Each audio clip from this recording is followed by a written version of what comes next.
Hey,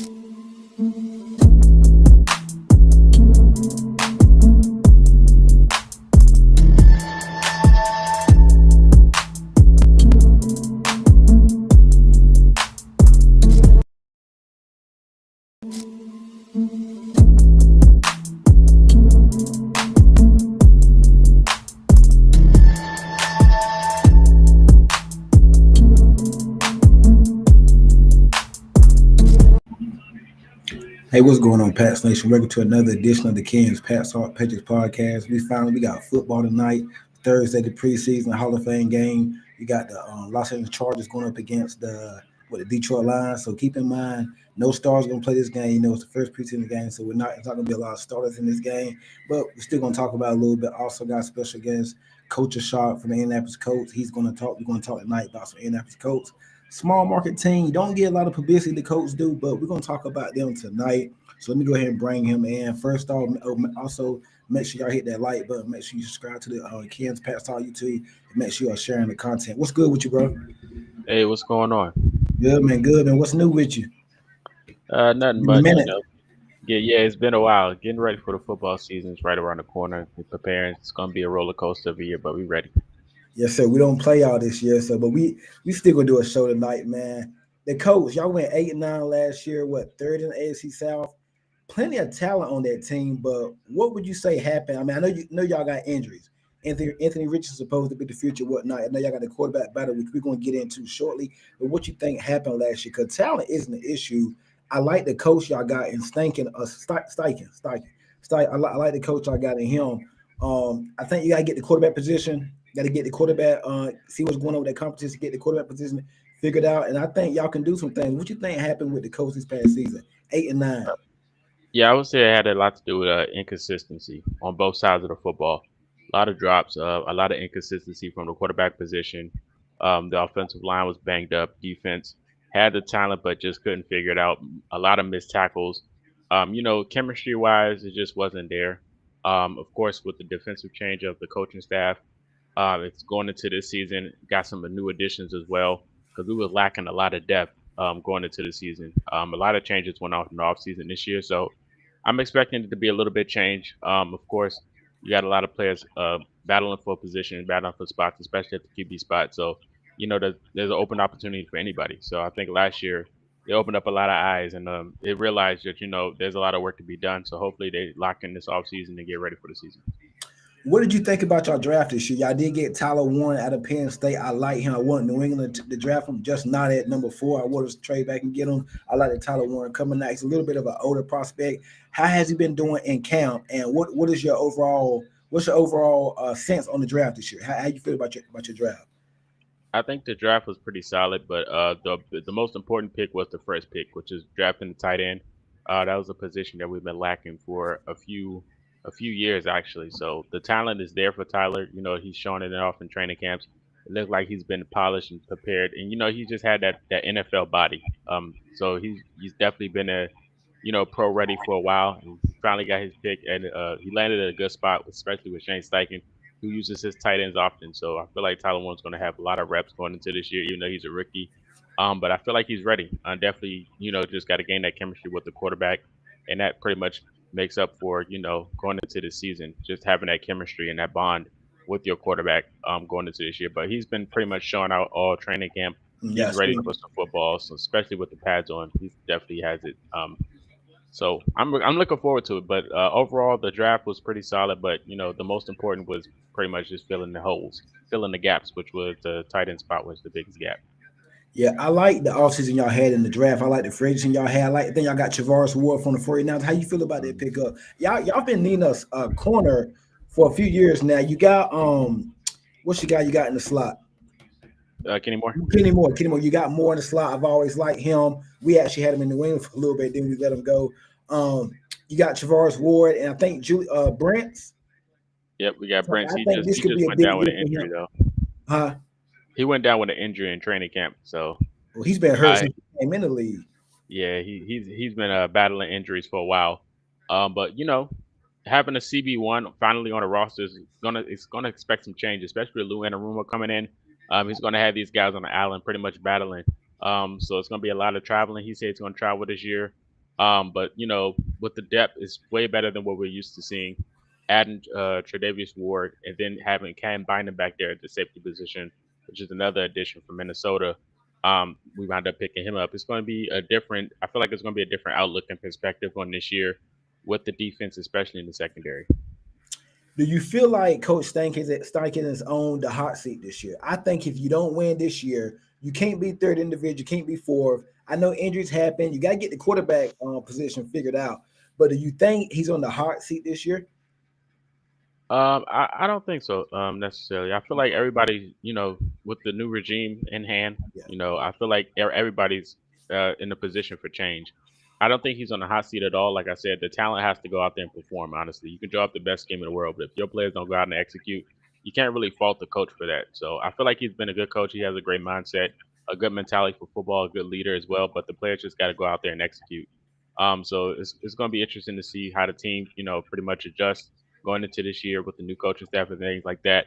You already heard different reactions from training camp. A lot of players getting held accountable for their actions, especially on a lot of plays. And that's one of the things that the Colts been missing: being held accountable. Accountability is a huge thing, especially in football. You know that. So I'm looking forward to seeing how the change may come actually into focus going into this year. I actually think that Colts is one of the most underrated teams in the league. Y'all got plenty of talent. Y'all just a small market, and y'all don't really get a lot of publicity. Don't get a lot of prime time games. You still got to get the quarterback position. You still got Jonathan Taylor. I think he's going to bounce back, have a pretty good year this year. The offensive line, y'all lost a few pieces. I know y'all lost one of your linemen to the Vikings. I think. We lost two of them. We Yeah, lost two Will of them. Fries and Ryan Kelly. They both go to Minnesota. Yes, sir. Oh wow, that's rare that you see that happen. But yeah, you got, I think I like what y'all got on offense. You got Josh Downs in the slot. He's another guy. Guys, I think injuries being really one of y'all main thing. Downs need to stay healthy. You got I like Alec Pierce out of Cincinnati. You still got Michael Pittman, another underrated wide receiver, and AD Mitchell. I seen some film. He was open a lot last year. He just kept getting missed or whatnot. So, what are your expectations for this offense? We're gonna get to the quarterback position soon, right? This time, but what about this offense? About the because the personnel is there. Yeah, I think the offense, like I said, has to be, consistency. Drops has been the thing. Yeah, Even with all the quarterbacks we had, it's always been, just been drops. I mean, the only person that's been the most consistent and probably the best wide receiver is Josh Downs. I mean, he's the guy that you can rely on every play in and out. Honestly, after him it's Alec Pierce, and of course you have Michael Pittman Jr. But I think Josh Downs is the only wide receiver that we can agree on that's probably been the most consistent and reliable receiver. But other than that, you just have to have everybody locked in. Like I said, we got Tyler Warren, a tight end that can go out there and make big plays. The run blocking is definitely something that's normal for Colts football, just running the ball. But having that type of composure, chemistry, and a game plan where you can pretty much split up the reps between running and passing. There's too much passing. It's a passing offense. When you have Jonathan Taylor, I feel like you should have more run plays implemented for him because he can pretty much take the top off of any defense when he gets the ball in his hands. He's one of the best running backs in the league, if not the best, in some people's eyes. But you gotta have a balanced scheme on your offense going into this year, and that'll probably let up some of the pressure on these wide receivers. But yeah. and can't believe we didn't even mention. We should have mentioned from the start. Your owner Jim Irsay passed about a month ago. He's not no longer with the organization. He passed. What do you think? What has he meant? Because he's been there. He's been the owner for a long time. I think he's actually from Indiana too. I think. He's been there for a long time. The owner, long time he's gone. Bill Polian was with them years ago. He's gone and whatnot. What do you think about Ursay? What do you think he meant to the organization, and what you think going forward? Like who's taking over now from ownership? So first things first, rest in peace to Jim. Yes. His daughters have taken over this positions, all three of them. But he meant a lot to not only the Colts but to the city as well. I mean, his hospitality, open up those gates for Lucas Oil for a lot of events and things, including the draft. It's nothing. I mean, Ursay meant the world with donations and everything like that. So everyone in Indiana definitely knows Jim Ursay and the Colts just due to him just being putting his foot in everything pretty much in Indiana. So he meant a lot for that city, especially for Colts football. Built a beautiful stadium at Lucas Oil Stadium. If you've never Yeah, been there, it's I've one been. of I the went to best. the combine last year. Yeah, it's one of the best stadiums out there, and it's the reason why a lot of events are held in there. So he built a beautiful facility. But the daughters they got it in good hands. Both the family in general, the Ursays, has always been surrounded by football. So I feel like we're in a good position like that moving forward. What was the second part of your question? Who's you say his daughters are taking over? Yes, all three of Okay. them. Mhm. Okay. How do you feel in terms like you think it's still gonna be ran kind of the same way or I feel like it's going to be a different approach, of course. A lot of years, they weren't really aggressive in the off season and things of that nature. But I feel like it's going to be subjected to change, of course. Winning has got to be some type of mindset. The yeah. Earthstays definitely mentioned that, in their first presser, that when they want to be a winning football team, so the mentality has to change. And I feel like, this year it can have some type of spark, with the passing, it can probably spark something in this team and could change the environment, the energies in the building. It's always loud anyway, but I feel like they're going to have play with a little bit of chip on their shoulder for sure. So this season might be a different outlook than what we used to seeing. Who do y'all open up with Miami, right? Yeah, Okay. What's your give me a breakout play on offense this year and defense? a breakout player on offense Breakout this play a year. play you think is gonna take that next leap or just gonna break out? This However year you for want to look sure, at it. it's got to be Tyler Warren. On Just for offense. offense, because I know like the reps, a lot of reps go to our tight ends, and a lot of drops and things of that nature. Granson went to Philadelphia. Mo Ali Cox has been in and out, especially with running blocking. He's a good run blocker, but the hands has been absent in the tight end position. So Good I feel blocker. like the guy that's going to be for my choice is definitely Tyler Warren. For the offensive side, defensive side. I'm going to go with Cam Bynum. Cam Bynum is the safety from Minnesota that we acquired Yeah. in the offseason. I feel like safety had a lot of plays that we lacked last year. Of course, with Julian Blackman still being free agent, I feel like Cam Bynum. Even when he played in Minnesota, he's a spark plug all over the field. Adding him in there with Ward, who's pretty much going to be traveling the number one wide receiver. Then you got Kenny Moore in the slot. I think Bynum can pretty much fill those holes that the safeties couldn't do last year. And that was one of the positions that we really struggled with was the safety position. So adding Bynum back there, I think he's going to have a huge boost to that room. In terms of your division, the AFC South, one of the weakest division, I think you could say the Texans they won what three straight? Was it Yeah, and it three? was about the skin of their teeth actually. Yeah, yeah. Y'all actually beat them. Was it in Houston last year? I got them. Hmm. Yeah, so y'all split with them. I think y'all struggle with the Jaguars for the most part in the division. Or Yeah, no, it's we've been probably in struggling this one. Jacksonville. I think y'all always struggle in Jacksonville. Yeah, But did it's y'all been did like y'all that beat for them both last year? teams. Both teams just cannot win on the road. Yeah, yeah, yeah. Okay, that's I figure that's what it's been. Where you think y'all rank it? Where you got y'all right now in the division? Well, I still have a second in the division, if Behind the not first. Texans? Yeah, Okay. I feel like the Texans are still favorable, but I still would choose us any day to win the division. But it's tied. It's tied at first for between the Texans and the Colts by a landslide. The Titans, I think, is second, and then third, of course, is Jacksonville. But I would take us in the division every year. But we're pretty much neck and neck with the Texans if I had to choose. How do you feel about Cam Ward and the Titans? I mean, well, first off, what team in the division that like is the rival for the coach that you cannot stand?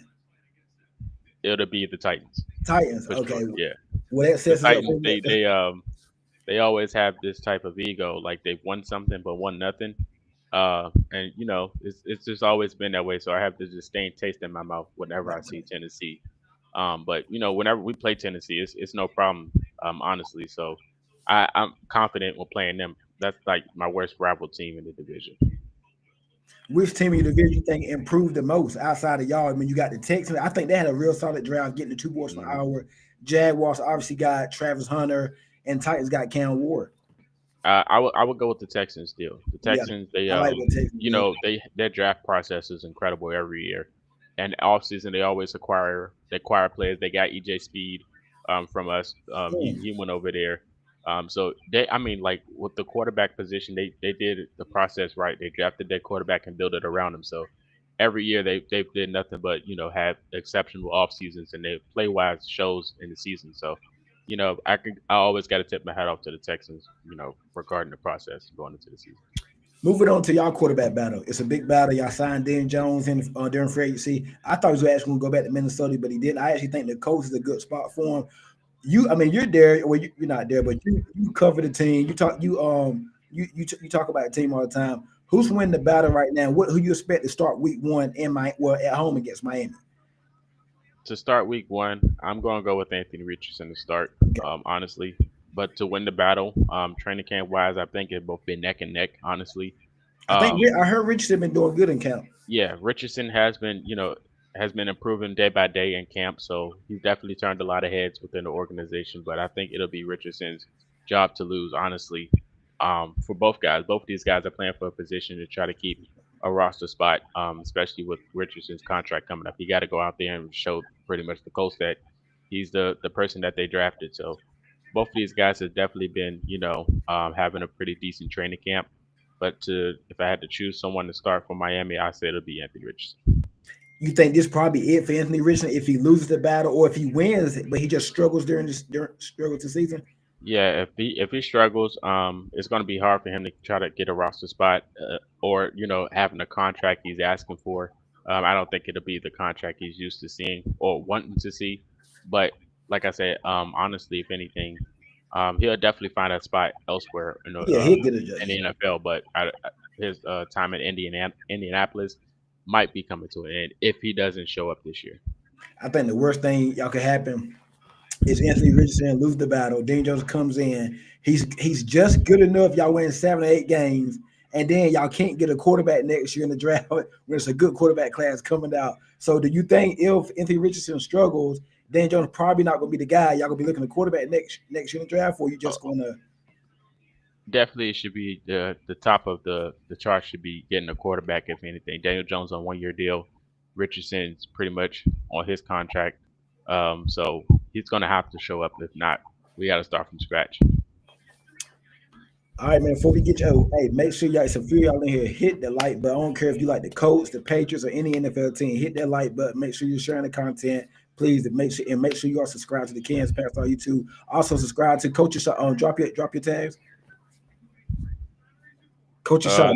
Yeah. Yeah, follow me on Yeah. YouTube, Culture Shock, Instagram, TikTok is where I am mostly. You can find me over there as well. Instagram, all platforms is Culture Shock. Just find me anywhere. I'm all over the place, even Spotify. Before we get y'all, what's your record for this year for the Colts? I got us winning 9 games this year. What's your first four? What's your first month? Do you know you got your schedule out of here? Your first 4 games? I know y'all got Miami to start. hmm Yeah, so we got, besides the preseason, of course, we got Miami, we Okay. got Denver, Tennessee, and then the Rams. Miami, That's a Denver. quick 3-1 in my opinion. Hold on, okay. Miami week 1. Miami's probably gonna be a mess. I hope they are mess this year. They're not a division. I hope y'all do Yeah. win 1-0. I can y'all home, right? Yep. I can yeah, I got you. I can see y'all beating Miami at home. hmm Yeah, y'all gotta go to Denver. Yeah. That's probably gonna be an L. But I wouldn't be shocked if y'all made the interest, but I think it's probably an L. Who after Denver? Tennessee. You beat Tennessee. That's 2-1. Who's after Tennessee? The Tennessee We got game at the home, Rams. right? Yeah, the Tennessee is on the road. It don't matter. Y'all beat So we Tennessee. got 2 home games. We're at home against Miami and then Denver. Both games are at home, and Then you then we go on the road to play Tennessee, and then on the road to play so the Denver Rams. goes to Indy on week Indiana. 2. Yep. Okay, this all right, all right. And then who's the fourth game The fourth game is the Rams. at the Rams? Yep. Did y'all play the Rams last year? No, That's all. Okay, it might have been a year before. that was the year before. Okay, so y'all have beat Miami week 1. hmm Then y'all got Denver. I think okay, y'all beat Miami week 1. Then week 2, I think y'all gonna be satisfied and happy because y'all young team. I think you lose to Denver comes in because Denver got a lot of high expectations here. Then Denver come in beat y'all because y'all be riding up big time high beating the Dolphins. Cause a lot of people probably not gonna pick out to win that one. So you go 1-1. Week 3 you got Tennessee. You beat the Titans 2-1. That Rams get I think Ram. I say 2-2. I say 2-2. That's fair. But that Denver one's gonna be tricky though, because early in the year, a lot of people picking Denver to be good. I don't see y'all beating the Rams, but that Denver one's gonna be tricky though. I mean, you gotta see what Bo Nix and that team, that defense is gonna be good. That Denver one gonna be good. We get to a few of these comments. Johnny Valencia said, "Don't sleep on the Jags." I just like Travis Hunter going there. I want him in New England. If the defense steps up and the quarterback play is at least average, we could compete with the Texans, the Titans are a joke, and the Jags are a mess. My favorite YouTube man. Hey, appreciate that, DJ. I already believe Richardson's a bust. I got us at 6 wins, 1-3 start. That's what WAW2 says. I can see that too. Cause that I definitely see that y'all beat Miami week 1. Y'all should beat them, and then you got Denver, the Rams, and the Titans. I think you'll get Tennessee. I say 2-2. That coach Rock, that's an underrated Rock. Y'all got some talent in there, and I let them receive it that y'all got. Hmm. Y'all got some talent over them. I like Downs from Carolina. I like Pittman. I just paid him what last offseason, right? Yeah. So you got Alec Pierce, very Mr. Underrated. AD Mitchell, maybe he takes a step this year. Jonathan Taylor, let's see how the offensive line gels because y'all did lose 2 starters. The defense, I like Quiddy Pay on the for Michigan, right? Hmm. And then y'all drafted the with the L name, Latu, what's Latu. it? Yeah, Latu from UCLA. Yep. Yeah, you got him. So y'all got some. Y'all lost the Forrest Buckner though, right? No, we still got him. No, who did y'all? No, Solomon. Y'all lost Solomon Thomas. Yeah. I get them two mixed up a lot. Yeah, okay. So and then y'all lost EJ Speed to right in division to the Texans. So Hmm. it's gonna be interesting to see what happens. I think if y'all stay healthy and everything comes together, I think y'all can win 8-9 games. Okay, that's a good roster. Good roster, just very underrated, man. Y'all don't get a lot of spot on. Y'all have any primetime games this year? No, Wow. which is good. I like to stay out of the light. Yeah. So on which okay, yeah. So I So we say we got a we got a game in Berlin against the Falcons, but yes, I guess that's prime time to some yeah. people. It's gonna be interesting, man. Hey, we don't play this year, so we ain't gonna be able to do a show this year. But maybe in the off season, or I think we get y'all. We got y'all like every other year. So Yeah, for sure. maybe sometime so I get you back on the stream and let everybody know they can find you one more time before we get off. Yeah, you guys can find me on YouTube at Culture Shock, Instagram, TikTok, Spotify, Apple Podcasts, you name it, I'm everywhere. Just look up Culture Shock, and on podcast platforms, it's the Culture Shock podcast. Go follow my boy, man. He does some real good coach content. Go follow him, man. He just told y'all where to go. Hey, for me, make sure you hit the like button, share the content, make sure you subscribe to the Kansas Pats on YouTube. Also, this show is powered by the Sportsline Media. Go to www.sportslinemedia.com. Check the website out, man. I really appreciate it. Hey, man, appreciate you coming on, bro. I appreciate you for having me. Yes, sir. Let's do it again. Go Pats.